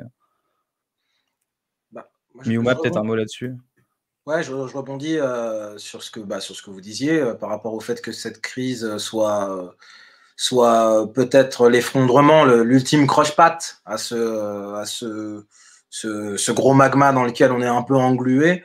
Je ne sais pas si c'est le coup de grâce, mais c'est quand même un clou dans le cercueil. C'est-à-dire que là, on est devant un énorme colosse qui est en train de s'effondrer. Ça prend l'autre de toutes parts, au niveau de la monnaie, au niveau de la culture, et exactement ce que vous dites par rapport à l'exploitation. Trop, c'est trop, en fait. Et ce qu'on nous a vendu comme un modèle positif dans les années 70, 80, et voire même avant, pendant les 30 Glorieuses, aujourd'hui, il trouve ses limites. Et quand on voit que même les plus grands empires se sont effondrés, je ne crois pas à la théorie du Reich millénaire. C'est-à-dire que ce qu'on est en train de vivre, ça va s'effondrer d'une façon ou d'une autre. Et je pense que si nous, avec ce qu'on est en train de faire, aujourd'hui, on se rencontre ou on discute, il y a des gens qui nous suivent et on suit aussi des gens. Et comme tu dis, Louis, on est en effet dans une sorte de paradoxe parce qu'on utilise le poison pour moi, tout est une question de dualité. C'est-à-dire qu'il y a le jour, il y a la nuit, en fait, quelque part. Donc, ça ne peut pas être 100% négatif. Et heureusement qu'il y a ça. Je pense qu'ils ont peut-être même voulu il y a eu cette création-là pour peut-être aussi en profiter pour asservir les gens et aussi pour les censurer. Mais ça ne marchera pas parce qu'on ne peut pas arrêter le vivant. En fait, on ne peut pas, quand tu as de l'eau qui filtre, tu peux mettre des compresses, des serpillères. C'est mort. Enfin, ça va goûter plus doucement, mais ça va goûter quand même. Et juste pour rebondir sur la vidéo qu'on a vue, moi, ça me touche d'autant plus que mon père est congolais du Congo-Brazzaville. Et j'ai passé pas mal de temps, je suis allé souvent au Brésil aussi, sur la côte atlantique, à Rio, ou même dans le nord, à Salvador, où c'est population plus noire, vraiment, où il y a le Pelourinho, le Pilori, où vraiment c'est la place principale de Salvador, où ils clouaient les gens au pilori, quoi. Où il y a vraiment, on sent encore cet héritage de l'esclavage. Et ce qui est intéressant, c'est de voir les naissances de ces styles musicaux, que ce soit la capoeira avec l'instrument, le berimbau, ou aussi le blues qui est né à ce moment-là en Afrique. C'est marrant, à l'époque, il n'y avait pas Internet. Mais malgré tout, ces styles, ces musiques d'appel qui venaient de la souffrance, sont arrivées quand même à peu près au même moment et elles ont émergé d'une oppression extrême, qui est l'esclavage de l'être humain, l'esclavage physique. Donc, ça donne de la beauté. Il y a toujours de la beauté qui en ressort. Et je pense que c'est pas fini, cette histoire. Ouais. Merci, Mioma. Je voudrais aussi rajouter un truc. Là, Tatiana le dit, hein, c'est à nous de trouver finalement où est-ce qu'il est l'or dans nos cheveux, à quel endroit on peut se libérer de ce carcan, en fait. On est déjà en train de le faire. Hein. Vous avez vu toutes ces vidéos de gens qui chantaient ensemble à leur terrasse alors qu'ils étaient confinés et recréer du lien par la voix, par le chant. Tous ces gens qui se mettent en lien là, par des associations, des collectifs, qui vont reconquérir l'élection bientôt, qui vont raconter des histoires. Et là, le fait qu'on arrive à un moment où, dans l'émission où on parle de raconter des histoires, je crois que c'est hyper important de raconter des histoires, d'arrêter de laisser la folie raconter une histoire unique et univoque, qu'en fait on est plein de contes, plein de héros, plein d'astuces contre les grands démons, parce que ces contes-là, ils sont riches d'enseignements. Un des contes que j'adore, et des rares vidéos que j'ai montrées à mes enfants, c'est Kirikou et la sorcière de Michel Oslo. Et en fait, c'est un petit enfant dans un village en Afrique, et il est tout petit, et il est tout nu, et il est très intelligent, il court très vite, et il parle tout le temps, et il est marrant, quoi. Et il y a la sorcière, elle vit dans une case toute seule. Elle est toute seule. Elle est solitaire, en fait. Et la seule chose qui l'intéresse tout le temps, c'est le village. Parce qu'elle est tellement seule, tellement triste, qu'elle voudrait tout le temps y être, en fait. Et elle veut tout voler au village. Elle veut voler les hommes, elle veut voler l'eau, elle veut voler les ornements et les colifichets. Et en fait, elle vole tout, elle prend tout, mais elle n'arrive pas à faire partie du village. Elle est dans sa case avec que des fétiches, que des artefacts, que de la technique, que des choses fabriquées de partout, quoi. Elle est toute seule derrière tous ces écrans. Et elle a un fétiche guetteur qui regarde tout en même temps, quoi. Et Kirikou, il va la guérir, en fait. Il va réussir à la transformer. Donc, moi, ça me laisse de l'espoir. Hein. Je trouve que Kirikou et la sorcière, ça raconte bien l'histoire de nos pervers paranoïaques qui ont pris le pouvoir, qui sont tout seuls, enfermés dans un monde de techniques pour essayer de pas avoir peur, et qui viennent nous emmerder, nous empêcher de vivre. On vit quand même, en fait. Et donc ça, je suis sensible à ce que tu as dit sur le vivant, Miuma, parce que pour moi, c'est une des grandes thématiques là de se remettre en lien avec le vivant à l'intérieur de nous, avec les autres, puis avec le vivant en général tout autour, avec la nature, la beauté, les arbres, même toutes les choses qui en fait vivent à leur rythme partout autour de nous. Et je crois que c'est un des gros enjeux en fait de cette transformation-là, de sortir d'une société qui est morte en fait, où comme tu as dit, le cercueil il est cloué, quoi. Les gens ils veulent plus bouger, ils sont dans leur techno-cocon confortable. Il faudrait qu'il y ait plus rien qui bouge, quoi. Et voilà, j'ai déjà dit à la fin, l'endroit où il y a plus rien qui bouge, c'est le cercueil, quoi. Donc non, au contraire, je pense qu'on est là pour secouer, quoi, ruer dans les brancards avec ce qui est en train d'arriver. À fond. Et ce que tu dis par rapport à Kirikou, ça me fait penser aussi au Schtroumpf, où il y a Gargamel qui est là, qui essaie de comploter avec son chat, de trouver des solutions pour les emmerder littéralement. Mais le point commun avec ça, et ça me fait penser, cette période qu'on est en train de vivre, me fait aussi beaucoup penser à la prohibition aux États-Unis, la prohibition de l'alcool. Et je pense que la solution, comme les Schtroumpfs, comme le village de Kirikou, en fait, le point commun qu'ils ont, c'est qu'ils s'en foutent. Ils s'en foutent de Gargamel. Ils parlent pas de Gargamel. Ils n'ont pas entre eux à se dire « Oh, mais qu'est-ce qu'il fait, Gargamel? Oh, il nous fait chier. » Non, ils font leur vie, ils dansent, là, Schtroumpf, là, je sais pas quoi. Et Gargamel, c'est lui qui essaye de s'incruster chez eux, voilà. Mais en fait, on s'en fout. Et la prohibition, c'est tombé, la loi est tombée comme ça. Le Volstead Act, ça a duré quand même une dizaine d'années, mais finalement, les gens picolaient quand même. Les gens, ils fabriquaient l'agneau dans leur baignoire, ils arrosaient les flics, ceci, cela. On s'en fout, laisse-nous. Et finalement, ils ont essayé de les traquer. Et puis, en effet, tu vas en attraper un. Mais si les autres continuent, le truc tombe de lui-même. Et finalement, je pense qu'il y a aussi un vrai côté à prendre ces choses-là, même s'il y a une vraie gravité de la situation. Il y a une vraie dérision. Il faut vraiment utiliser cette dérision. Et je pense que l'art y contribue, mais pas que. Mais en tout cas, je pense qu'il y a vraiment quelque chose à remettre sur le devant de la scène. La discussion, l'humour, l'autodérision, et se dire voilà, on y va. Et puis, s'ils nous tapent sur l'épaule pour nous emmerder, on pousse l'épaule et puis on continue de danser, quoi. Exactement. Exactement.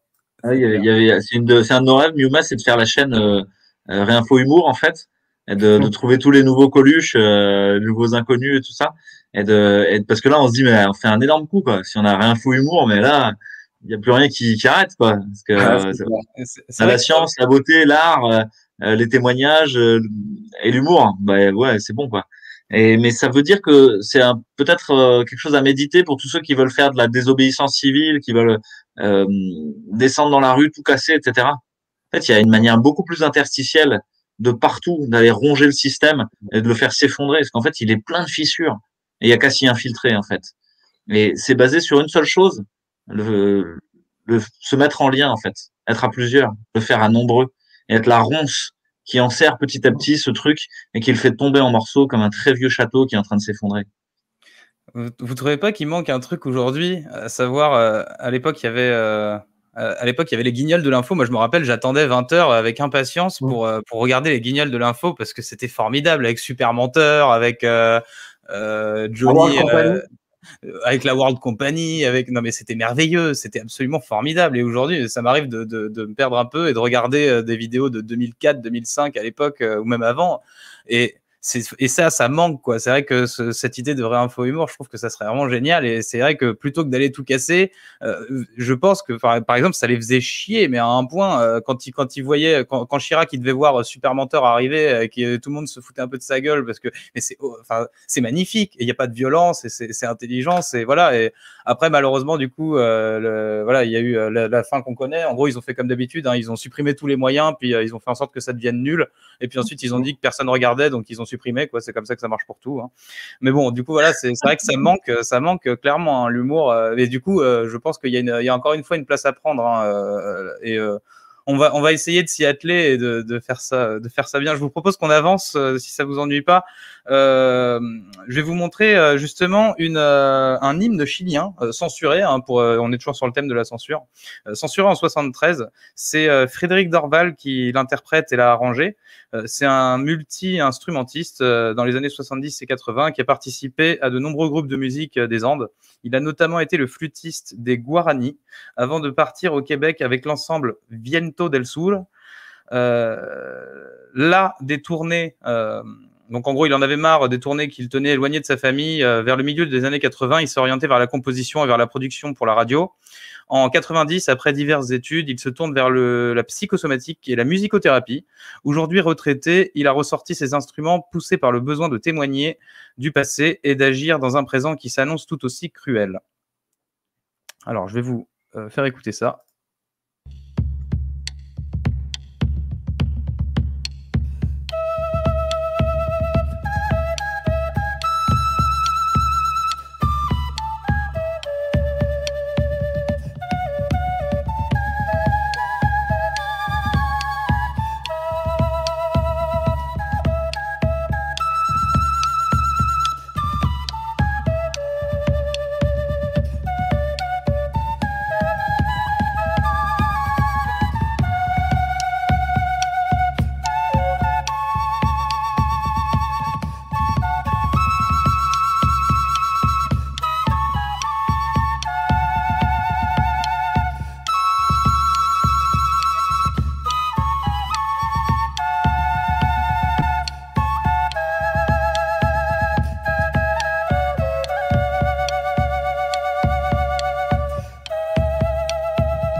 Eh ben, c'est triste et c'est beau. Je sais pas comment résumer ça. C'est bien résumé, c'est triste et beau. Ouais, il y a souvent ça peut-être un peu dans la musique chilienne ou bolivienne aussi, des Andes en tout cas, juste la sonorité de la flûte même, en fait, elle vient vient trifouiller un peu dans les larmes, quoi. Euh, Comme si on était en survol sur, voilà. Mais puis l'histoire qui va avec, que nous raconte Tatiana là, et puis Victor Jara, toute cette histoire de la fin de la liberté et qui dure pendant longtemps en fait, hein. Ça va durer un bon moment, quoi. Je suis d'accord avec Alita, hein, ça fait une sorte de chair de poule, quoi. Souvent, j'ai une expression que j'avais trouvée dans un livre, c'est un frisson en aigrette, quoi. Il faut savoir que ce qui s'est passé le 11 septembre 73, avec ce coup d'État, c'est une des premières, si ce n'est la première expérience de néolibérale. C'est-à-dire que le coup d'État a été accompagné par la CIA. Hein. Aujourd'hui, c'est pas du tout complotiste de dire ça, mais c'est surtout ce qu'on appelait les Chicago Boys. Non.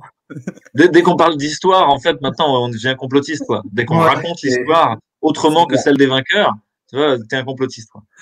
C'est clair. Et les Chicago Boys, qui étaient des économistes, ont théorisé, après ce que Ronald Reagan, Margaret Thatcher, Mitterrand et ainsi de suite, ont mis en place la dérégulation des marchés financiers, etc. Et au Chili, ça a été une expérience, donc 6 ans avant 79, de politique menée par Pinochet, qui était ce qu'on appelle aujourd'hui le néolibéralisme. Ça a été le début. Ouais. Mais c'est vrai que. Ouais, il y a ça. Et puis, je crois que toute l'Amérique du Sud, en fait, et l'Amérique centrale, elles ont ce passé-là, quoi, ce présent-là, même, hein, de tyrannie et de liberté. Et c'est une des choses, tout à l'heure, tu discutais sur ce qui se passe en Colombie aujourd'hui, Terry. Et c'est une des réalités qu'on voit pas aussi dans nos médias, en fait. Le niveau d'oppression et le niveau de liberté qui peut s'instaurer dedans de manière interstitielle, avec soit des apathistes ou d'autres, en fait, plein d'expériences de ce que nous, on appelle éco-hameau pour Baba moderne ou pour Bobo on en marre de Paris, éco-village, etc. Il y a plein d'expériences à prendre. Et donc, pourquoi est-ce que la mondialisation nous a juste servi du McDo et des autoroutes et Apple, quoi, et qu'elle nous a pas permis de regarder toutes ces histoires-là, qu'elle a pas et donné de l'inspiration, donné à voir la beauté de ce qui s'est fait, de ce qui se fait encore aujourd'hui là-bas. Donc c'est un peu dommage en fait. Donc je crois que c'est une des missions qu'on peut se donner, quoi, c'est d'avoir cette curiosité-là de l'autre, d'admettre qu'on n'est pas pareil, mais par contre de s'en inspirer. Et surtout aller chercher l'info, parce que c'est vrai que je crois que c'est toi, Louis, qui disais tout à l'heure qu'on est dans une inversion des valeurs. Aujourd'hui, l'information n'a pas le but d'informer. Donc, c'est sûr que ce qui se passe dans des pays comme les pays d'Amérique du Sud, si tu ne connais pas des personnes, si tu n'y es pas allé, tu n'as aucune info. Tu es vraiment sevré d'infos de ce qui se passe dans pas mal de pays, finalement. Parce que quand on regarde un petit peu le prisme de l'info, ça tourne un peu au-delà du Covid, ça tourne un peu en boucle sur les mêmes pays qu'on connaît un peu, les États-Unis, tout ça. Mais pour être allé souvent en Amérique du Sud, notamment au Venezuela, j'avais remarqué que avec les gens de ma génération, moi je suis en 82, je remarquais que il y a eu une oppression, une grosse oppression dans les années 70, un peu partout, notamment avec les entreprises, l'ancêtre de Monsanto qui s'appelait United Fruit. Et donc, on a des personnes qui ont vécu, ou dont les parents ont vécu, une extrême dictature. Et on voit que dans l'état d'esprit, ils sont moins, entre guillemets, mous que ce que nous, occidentaux, on peut être. Parce que nous, on n'a pas vécu ça. En tout cas, c'était il y a longtemps, en tout cas, que ce soit l'occupation dans les années 40. Mais c'est vrai que nous, dans les années 2000, 2010, voilà, on était encore un petit peu dans la bouffée euphorisante de l'euro, c'est génial, regardez. Et puis au final, là, on voit que les choses, on glisse doucement.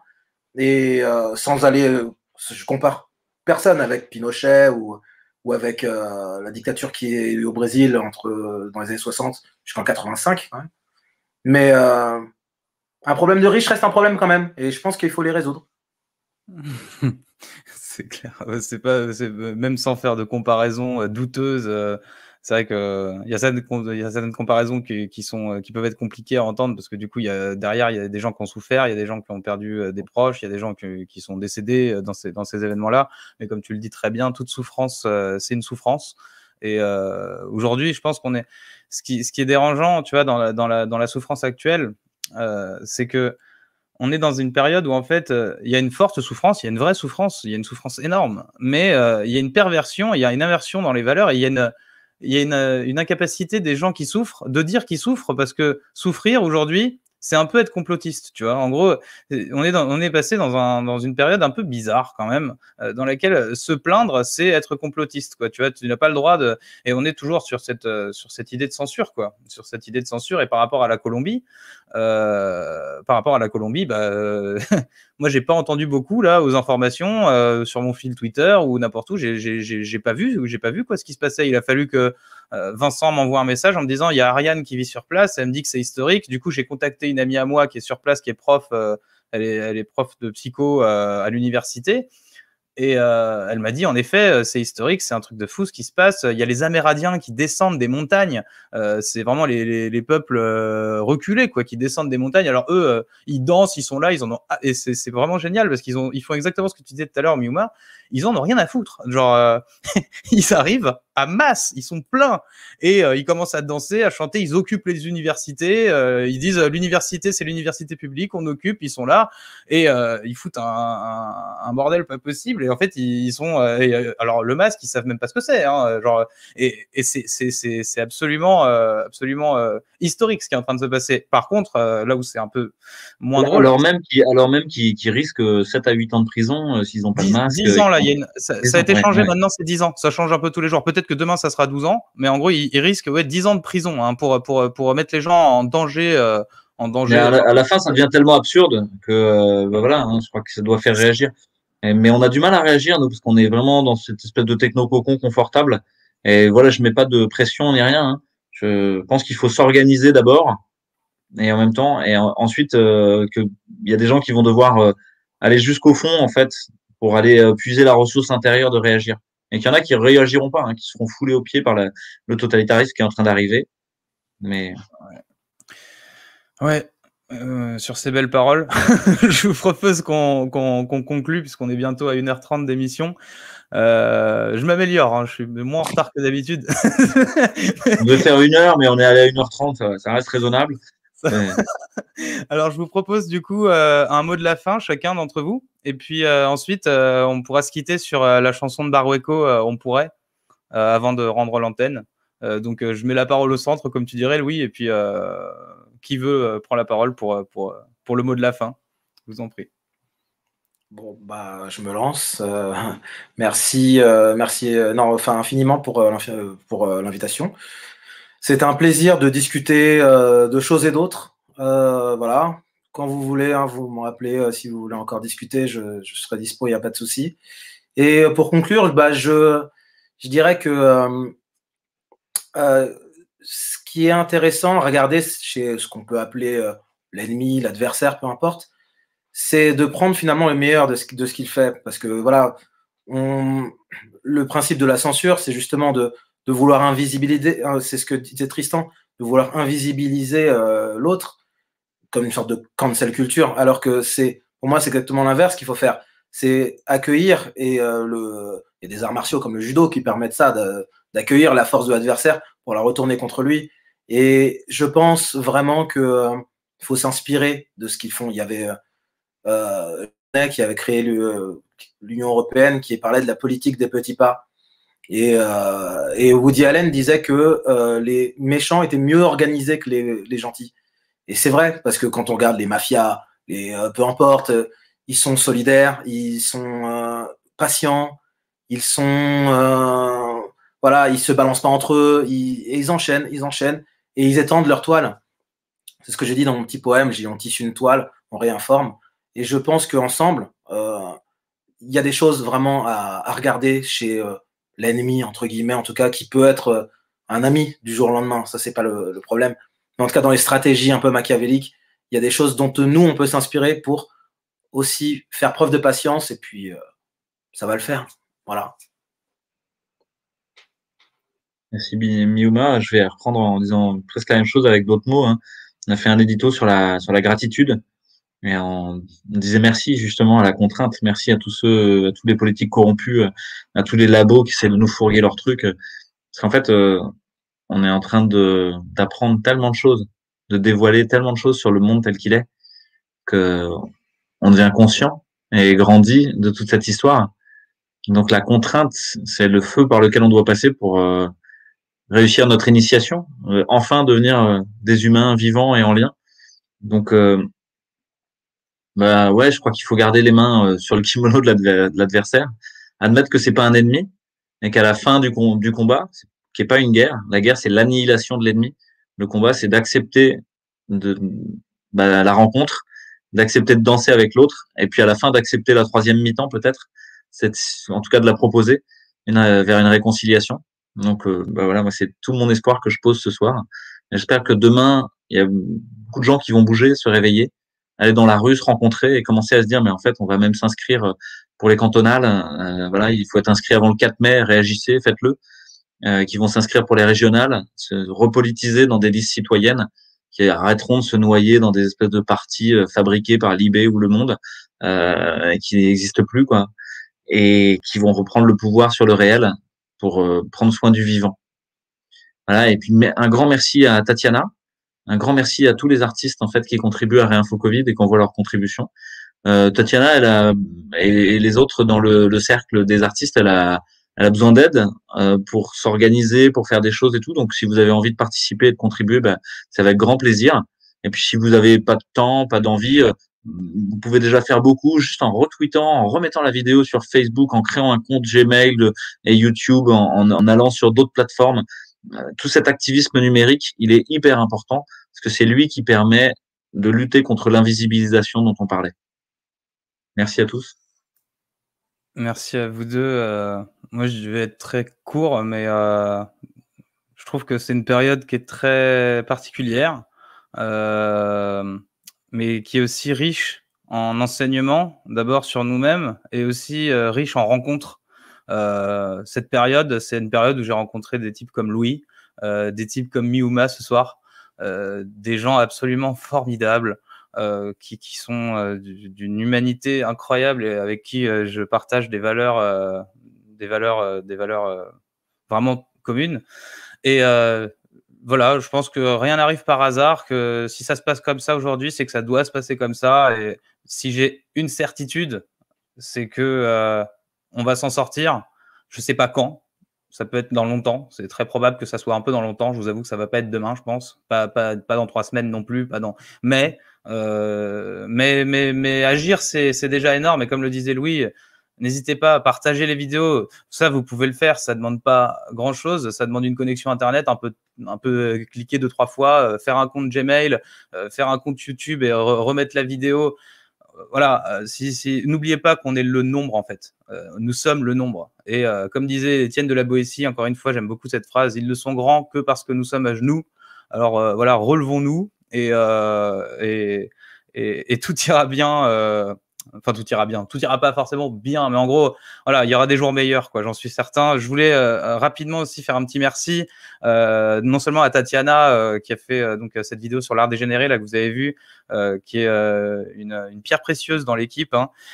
Guillaume aussi qui a fait la musique du générique. Alors, je remercie aussi les dudes plutôt. Qui ont fait le graphisme du logo, et puis toutes les personnes qui participent à cette aventure, toutes les personnes dans le chat aussi, même les commentaires qui sont un peu plus désobligeants. Je vois parfois des commentaires du genre ouais, c'est pas en faisant ça qu'on va s'en sortir, etc. Vous avez le droit vous avez le droit de le penser. Nous, on a le droit de penser que c'est hyper important ce qu'on fait. Moi, j'en suis convaincu. L'art, c'est essentiel, vraiment. Et voilà, je voulais simplement terminer là-dessus. Je vous souhaite à tous une formidable soirée. Et puis, merci beaucoup, Miuma, pour cette rencontre humaine. Franchement, énorme. Merci beaucoup. Merci beaucoup pour tout. Merci à Louis, encore une fois, pour sa présence ce soir. Et voilà, on va se quitter avec une chanson de Barueco qui s'appelle « On pourrait ». Et je vous souhaite à tous une très belle soirée et à bientôt pour de nouvelles aventures. Ciao tout le monde. Ciao.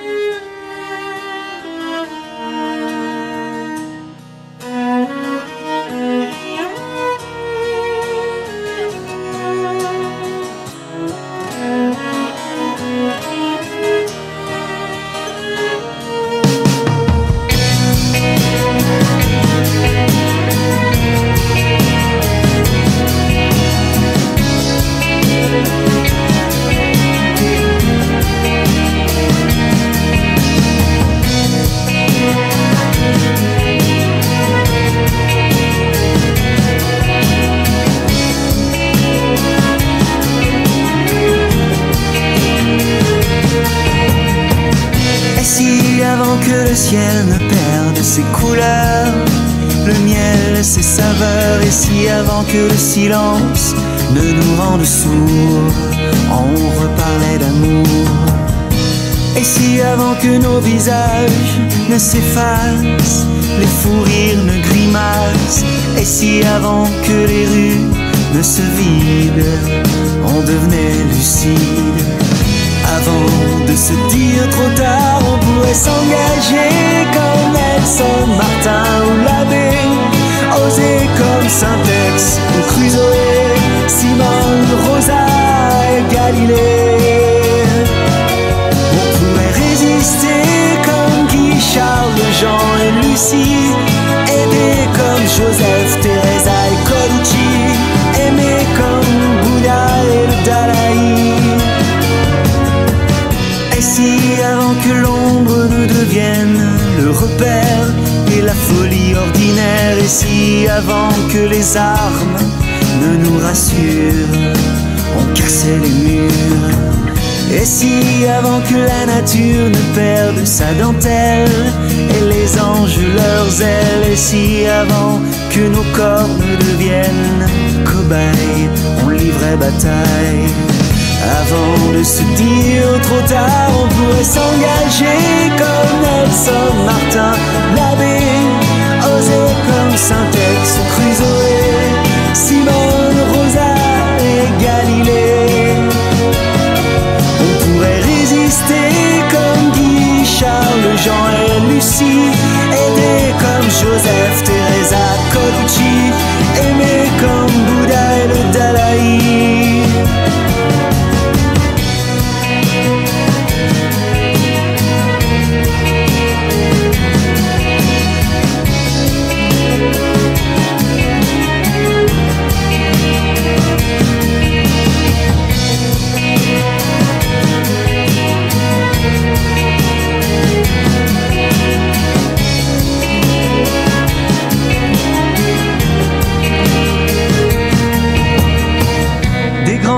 Sur pattes, des pionniers, des poètes bousculent l'ordre dans nos têtes, des êtres qui se lèvent, des pompiers pour éteindre l'obscurité, comme eux et anonymes, courageux et magnanimes, ensemble sublimes. On pourrait s'engager comme Nelson Martin ou l'abbé, oser comme Saint-Ex ou Crusoe, Simone, Rosa et Galilée. On pourrait résister comme Guy, Charles, Jean et Lucie, aider comme Joseph, Teresa, Colucci, aimer comme Bouddha et le Dalaï. On pourrait s'engager comme Nelson Martin ou l'abbé, oser comme Saint-Ex ou Crusoe,